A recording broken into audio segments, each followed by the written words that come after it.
Can you talk a little bit about what's been the most difficult part about being female in the industry? I think the most difficult part has been to strike the balance between, you know, your masculine self and your feminine self, you know, because in your professional environment, the way you conduct yourself and how you're expected, you know, it's a dog-eat-dog world out there, you know, and you want to be completely cutthroat. And when you're younger, you never manage to have that balance of your feminine energies and your masculine energies. As you grow older, you start to understand yourself better, and what you want, how you want to see your professional self, and how you are as a person in your private space. That balance becomes you know, a lot more easier and almost like second nature to you. So I think that to understand yourself, I started so young, and I had no experience. So I had horrible time growing up. Like, growing up and teenage and all those early years of 20s are for me are so overrated. I wouldn't want to go back, you know, and I wouldn't want to feel that way. I was just a bundle of nerves and so unsure of myself. And if I would, like 10 years ago, if I would say anyone talking the way I do today and think the way I think today, I would be so enamored, so upset that where are these things coming from? You know, how do they all know, and why don't I? So like, I remember feeling that, when always feeling so incomplete and feeling like I'm always up to something. But at 30, you feel a lot more, you know, better, and I'm sure it's just going to get better and better. And at 45, you feel even better. At 70, you feel the best. You feel the best, yeah. But, you know, on a more serious note, the whole world is at an inflection point when it comes to women and powerful men and the abuse of that power, the Harvey Weinstein moment, right? In India, I don't know that we have quite broken that silence. I don't know that we have quite found our voice to take on men in positions of power who have misused that power. Kangana, look, Barkha, now yeah. I want to bring this to your notice, that how this young girl, Zaira Khan, who's spoken about this harassment that she's faced in a flight, kind of backlash she's getting is so upsetting. I mean, there are witnesses who are claiming that the innocent man just happened to just put his foot on the armrest, and that was the only crime that the person committed. And the girl who's, you know, I mean, if anybody is going to put his foot on my armrest, like, it's open to interpretation. That is this emotional harassment or sexual or personal, that because you're in my intimate space, so I'm going to interpret it. You, a fellow passengers, can't tell me that it's innocent leg resting sort of, you know, gesture. B, a young girl, like a 16-year-old, when she decides to step up and say that, okay, I've been harassed. There are so many things, especially your own parents, people who wish you well, like your management companies and all of that. They tell you that don't be associated with something so dark. Why? Because, you know, you're not that quintessential Indian girl, you know, who wants today this brand, that brand. You want to be the face of this film, that film. So you get associated with something so dark. So for that young girl to go against all of that and to speak up. Now, like I said, I am not in that situation. I don't know what kind of harassment was this, but everyone agrees about one thing, that the foot was on her armrest. This is wrong.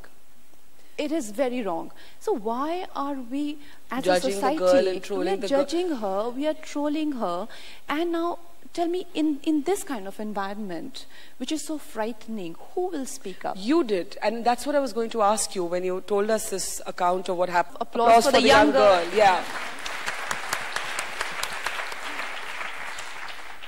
You remember that you spoke about coming into the film industry as someone without any sugar daddies or godfathers or, you know, a powerful family, and you described to me in actually really heartbreaking detail about how, as you called it, your mentor became your tormentor, and how he beat you and he abused you, and how you lay on the floor with your head bleeding, and how you thought in that instant that I'm... But even like post that also, like... But what happened after that? You got sued and I got sued by this guy.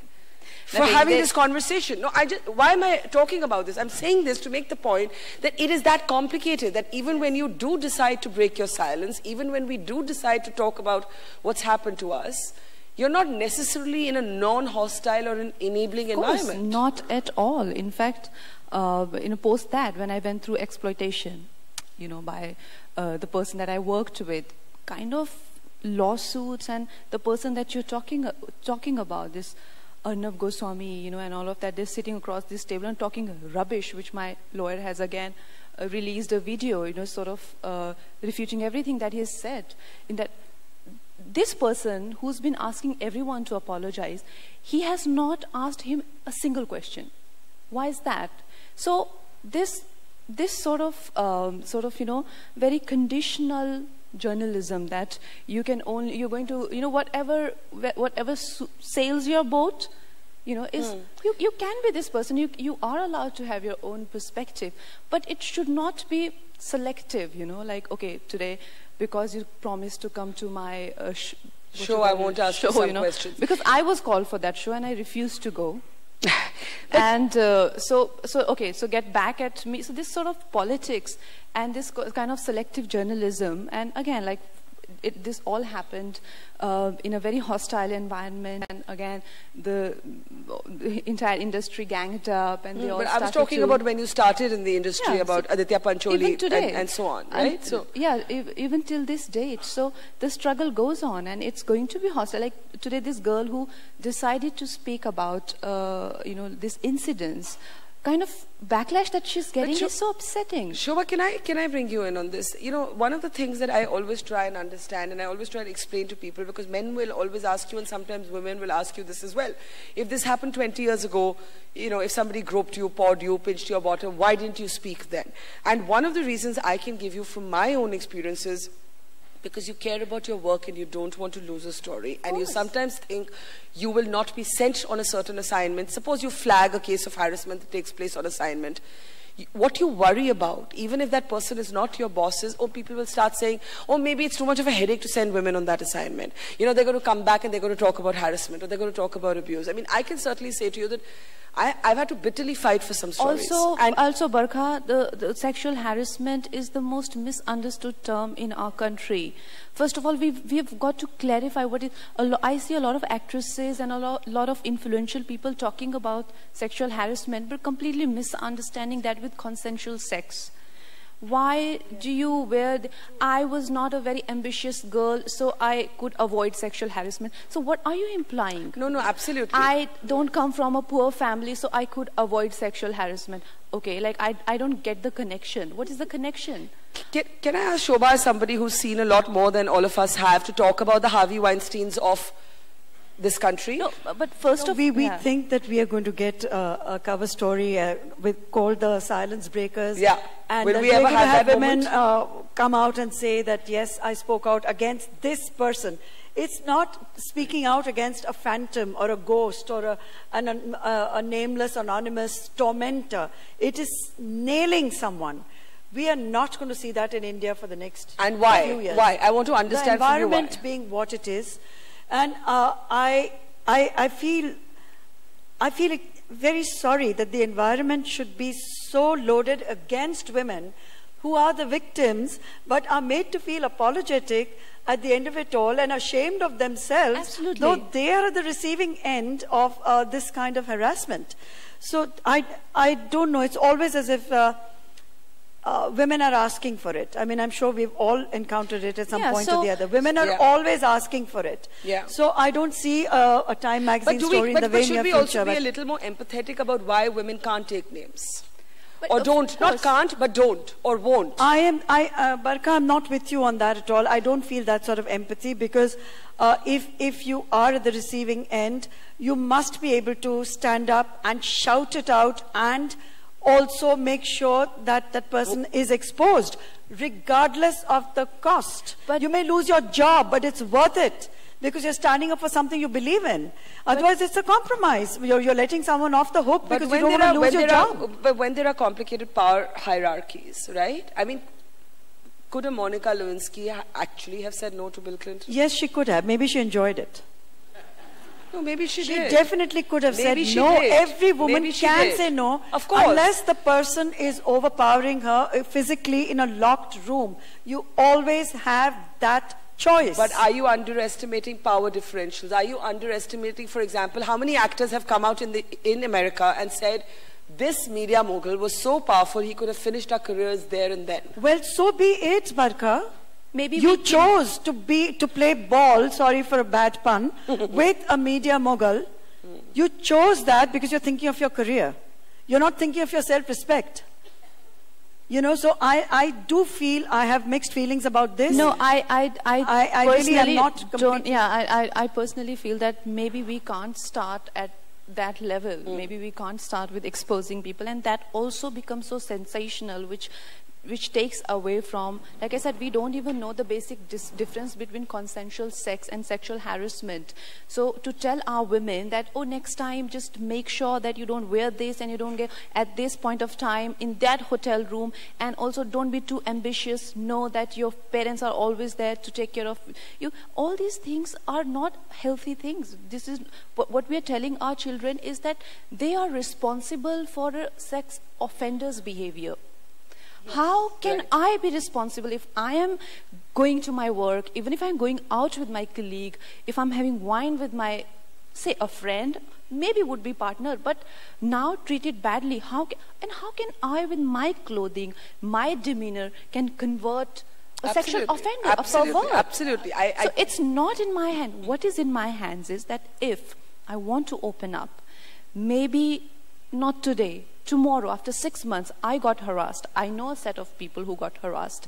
And I do not agree with Shobha ji that, you know, sometimes you don't have that liberty to put your career at stake. Yes, you know, I do agree with Barkha that you want to take that promotion and now you are out of that, but you want to save the girls who would follow your footsteps. I was not even suggesting that the person giving you the promotion is harassing you. I'm saying there can be spaces and situations. If I want to talk about it after 6 years, you as a society, you should encourage me. Why are you talking? अभी क्यों? क्या तुमको कुछ काम नहीं है? उस time पे चीखी नहीं, चिल्लाई नहीं, फोटो कहाँ है, वीडियो कहाँ है? अच्छा,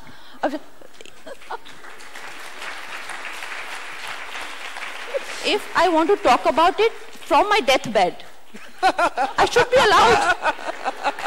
Good for you. Good for you. And I just want to clarify that I didn't actually mean that you ignore your harasser. I meant, for example, when we talk about women being allowed into combat in the military, one of the things that used to be said was, what if they're sexual harassment cases, right? And then it's considered too complicated to open those doors. And I think that's the kind of complexity you're right, Barkha, because I about. remember right after, about a year ago, I was talking to a senior Supreme Court lawyer in Delhi, and who turned around and said, I am thinking of reducing the interns who are women in my chamber, because I don't want to, tomorrow they might turn around, but again the onus was on the women. Exactly. And it was as if the women were going to somehow frame him and the other guys out of a sense of spite and out of a sense of vengeance. And it's quite possible that it does happen.